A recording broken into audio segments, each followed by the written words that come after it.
Holding me down like the chosen one. Early in the morning, go. Late up at night, go.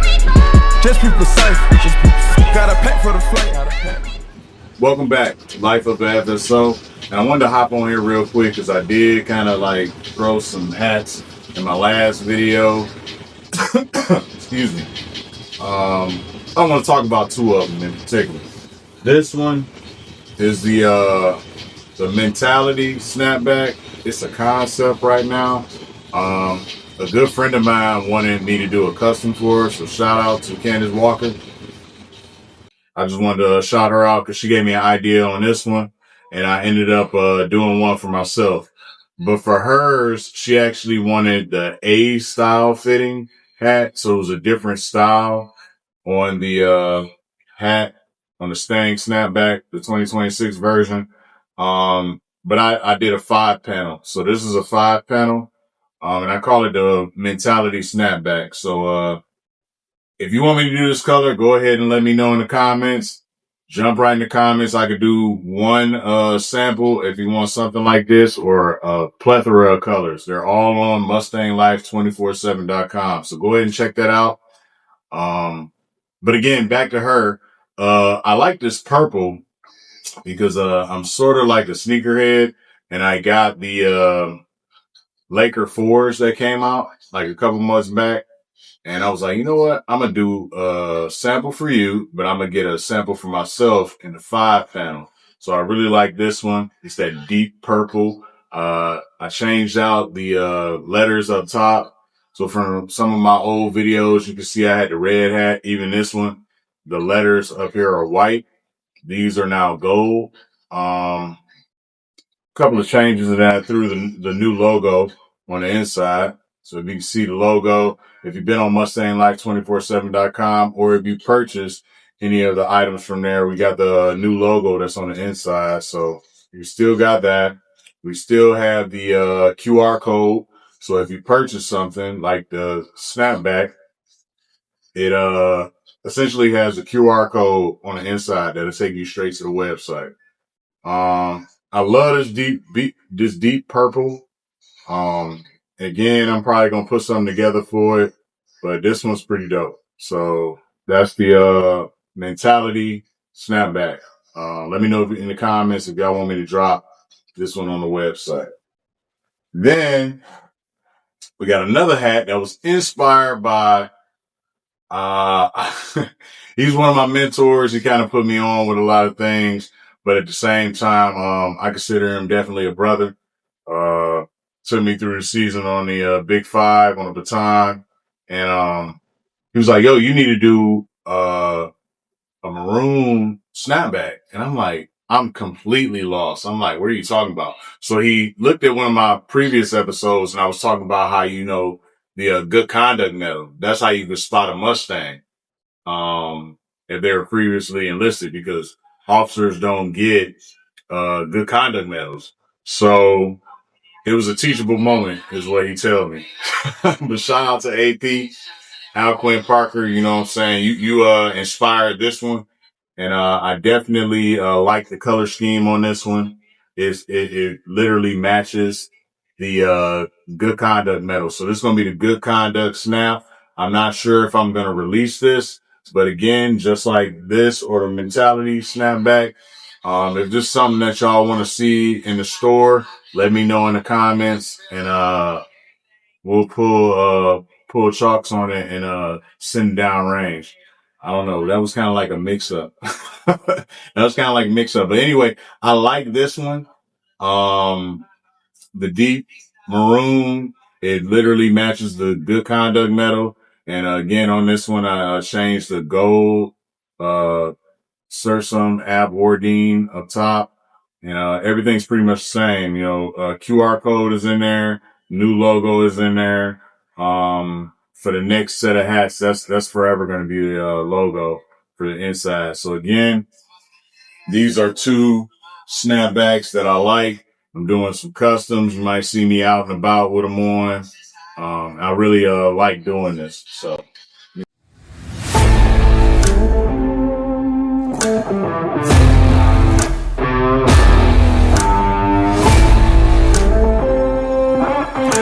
All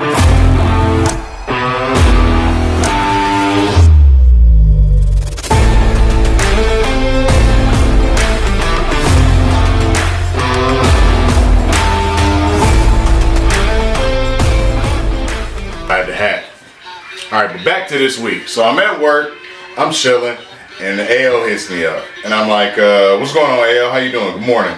And she's like, yo, are you the LDO Chief Warrant Officer Command Coordinator? And I tell her, I'm like, nah, that's not me. I'm assuming that, you know, because I'm not the most senior Mustang on Yorktown. So I figured it wasn't me.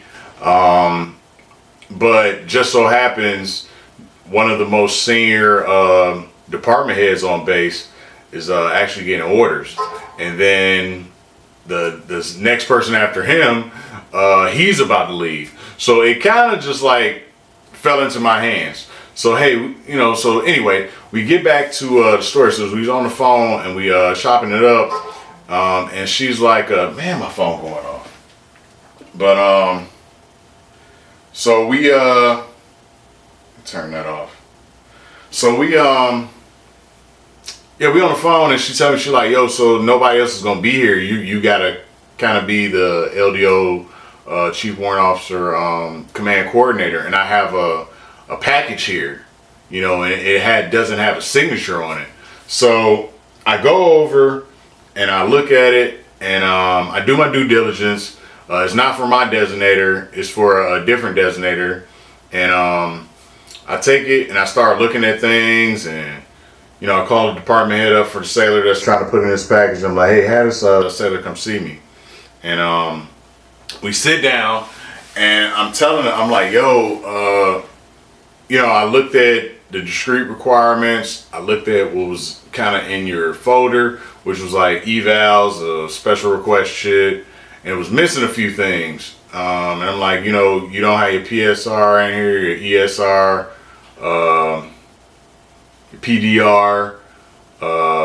So PSR, PDR, I don't know why I said ESR, but your fleet temps, all the stuff that I kind of need to look at to review it, your full package. And he's like, hey, I got my binder with me. So I'm like, all right, cool. So I had me the binder, and I'm looking through it, and I already had like kind of like, again, due diligence. Did my due diligence of what I had, and I was just like, yo, you missing this.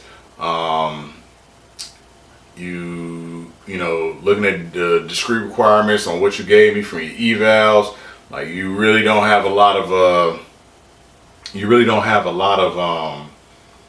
information in here for me to go off of. But like I said, he ended up having this I love me binder, so he had a lot of a few of the things in there for the best qualified section for LDO, for that designator, that is. And I looked at it and I'm just like, you kind of need some more mentorship. You definitely need some more of these discrete requirements because you're missing quite a few. The only one that I could really check off was one, and you have a kind of like a list. And I took it in the perspective of when I got selected. And I was like, hey, you know, I know you're first class, so good on you, but you kind of got to be working at this like each evaluation, each day, every day, adding to the package. This package is not really, it's not screaming out, I'm ready to assume the duties and responsibilities in this designator. You want to make it so it's like no question. Like this sailor is ready today to assume the responsibilities. So me being a command coordinator this year, it's an honor. But I really had to, like, you know, kind of like mentor him, like, hey, do you know what this is? Do you know what the you know what the 6 is for your designator? Do you know what those numbers mean? He was like, no, I'm not sure. I'm like, okay. So do you know the career path of a LDO in this designator? Like where you would go, how long it would take you from ensign to make it to captain? Do you know what below zone, in zone, above zone, do you know what those things are? And he was just like completely lost. And I'm just like, all right, well, you need to get on the website, My Navy HR, go to the LDO community page and look up the LDO Chief Warrant Officer Handbook, and that's like a huge help. So for all of those hopefuls, people that want to aspire to be a Mustang, want to be an officer, you got to dig into the discrete requirements. And it seemed like in each episode I say that a lot, but I'm really hitting on it. Like, you have to dive into the discrete requirements. On top of the discrete requirements, you need to dive into that handbook, guidebook. I believe it says guidebook on it, but it kind of tells you a little bit of everything. It explains all the questions that they could possibly probably ask you outside of your technical expertise about the program. So it's really not a guessing game. It's either you're ready or you're not. So back to the due diligence.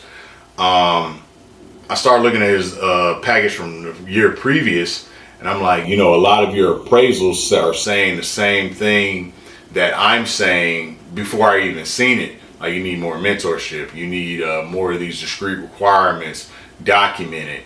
Some of the NECs they were asking for, you had none.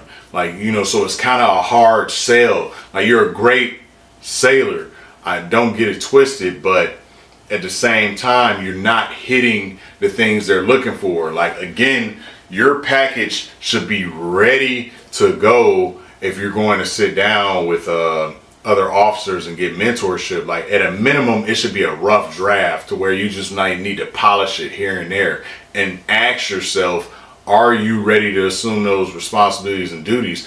And I even asked him, I was like, hey, do you think you're ready to become this designator? He said, yeah, I can do it today. But I'm like, but you can say that, you can have the confidence, you can do all of this, you can do all of that, but if you don't have the discrete requirements, you're kind of like wasting a lot of people's time, right? So work on that. I'm gonna put no on here, and I'm still gonna route it up because it's not up to me. The bottom liner is the captain, essentially, and I'm not the last person, but I'm just gonna put my notes on here and then send it up because it's not me. I don't stop. It doesn't stop with me. So it's Detroit. Energy I'm on forever. Shout out to everybody who made it out. And remember, God doesn't call the qualified. He qualifies the call. That's Christine Kane. Let's talk about the new selection board, right? The precedents. So there was this document that came out from the MCPON where they were saying, like, and I'm paraphrasing, that the MOVSM was not going to be a thing that they discussed. Being inside your mess, working inside your mess was not really a thing, and a couple of other items. Those are changes, So according to the ladder, a lot of those things that's in the ladder, for at least for chief, we'll go off of that. So at least for my designator, a lot of those things that's on there, it's literally telling you what to do. That's like your baseline. I don't remember anywhere on there it's saying you need your MOBSM to select for chief. Like, it's a lot of leadership. It says like training teams. It says like working in the capacity of an LPO, cargo chief, or production chief, or what's another thing that it said on there? ALPO. It's a lot of ways you can lead. So to take that into the ladder, that's like your baseline. So it's almost like the same thing that you're doing for chief is probably going to work you in the door for LDO or warrant. So those two things are kind of like parallel. There's a few other things that they might consider, a couple of NECs, stuff like that might not be on your ladder, but it'll be somewhere on there, but it won't be like the bottom line. So a lot of those things are parallel. So you need to like take heed to that, because while you're a first class, you should definitely be working towards making chief. And if you had under 14 years, and I'm not sure if it's a waiver this year, but it might be a waiver for 180 days. I'm not certain. Don't quote me on that. Review the nav admin that was released, and it'll tell you if they're taking waivers or not. But anyway, a lot of those things are parallel. So I take it as when I read things like that, or I read different designators, bottom line is you got to be out there leading. You got to be out there getting your qualifications for the next pay grade. And what did your leadership foster? So if whether you're a chief, you're first class, second class, whatever, what did your leadership foster for what you did for your sailors? Because that's the meat and potatoes of what it takes to get to this level. And with that document that came out with the MCPON, it just seems like, he didn't say anything about not leading, not getting qualifications, not working at that next level. And that was just what was ingrained into my brain as a junior sailor, like work at the next pay grade. So in regards to working at your next pay grade, it's almost like getting those and obtaining those qualifications, taking the time, studying for the test, getting those qualifications well above your pay grade. That's going to help you. And it not only is it going to help you, it's going to help your sailors, because now you got a better understanding of what they should be doing and what you should be supervising, monitoring, essentially leading. I remember going through the season, one of the qualifications I didn't have was 3M 304. Now I was pretty good in 3M. Don't get me wrong. I just never went after and got it. But going through the season, that was like a requirement. It was like a standard that was put on us, as chief selects at the time. So it just made sense, and I had to go back to my original principles and moral compass. I never got this qualification. I had OOD, I had chief of the guard, I had all these other qualifications, had all the qualifications, fully qualified in my rate. But that was the one thing I didn't have, and it was just like, man, all I need to do is just go ahead and take this test and just knock it out.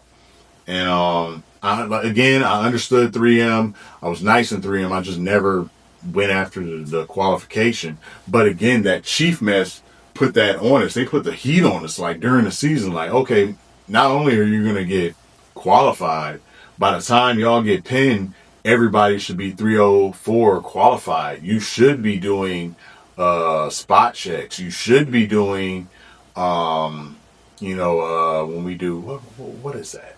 When we do the walkthroughs, zone inspection. If you're 304, you're doing zone inspection, which went hand in hand with me doing decade, because I knew damage control. So it was just I don't know, it just must have slipped my mind or something.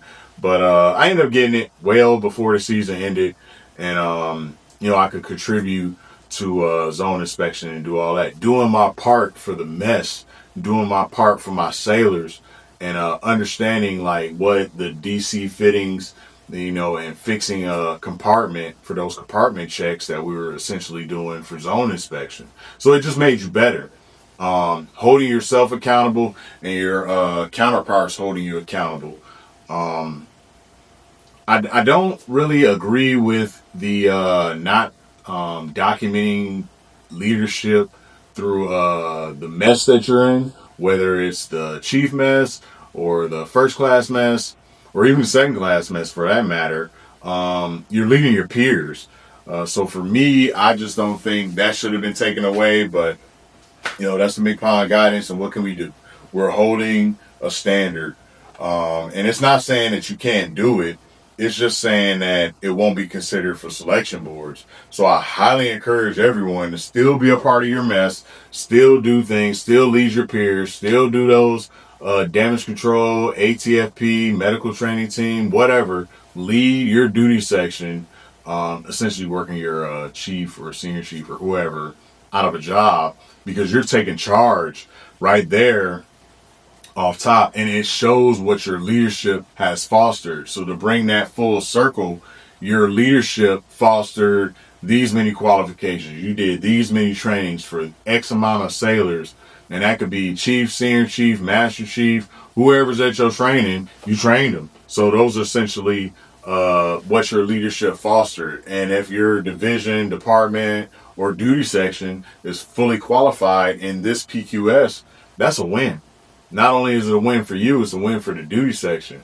It makes it a whole lot easier to take leave, you know, and that was a thing.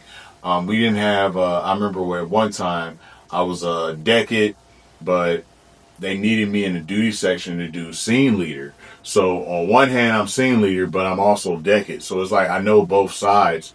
But we went through training cycles and all that, and I'm like the scene leader for all of that. And it helped because when I took the red hat off, I could essentially train my fire team or train the boundary men on what they should be doing. It's the same thing. When I put the red hat on, I'm really training how to use these different DC equipments because, you know, my hands were on them all the time. So it was kind of like a win-win for the duty section. On top of it being a win-win for the inspection cycle, because I was dual-hatted almost. So a win for the duty section, a win for Big Five. Shout out to Big Five, man. They're in the shipyards right now. I know I'm jumping all over the place, but I really miss you, Big Five. You were a huge contributor of where I am today. So salute you, all those chiefs, officers, and amazing sailors that were on board that allowed me to lead them at that time. And lastly, I kind of just want to talk about don't sweat the change. Embrace it. You know, the Navy's going in a pretty good direction. There's a few things you might not agree with. Hell, there's some stuff that I don't agree with. I'm not a huge fan of BBA. But you know what? We're embracing it. We're taking what we got and we're making it better. In someone's eyes, well above me, they thought these programs needed to be implemented. So what can we do as leaders? Embrace it, enforce it, and hold the standard. Not only at the standard, but above it. So, until next time, signing out. Take it easy. Holding me down like the chosen one. Early in the morning, go. Late up at night, go. Just be precise. Got a pack for the flight.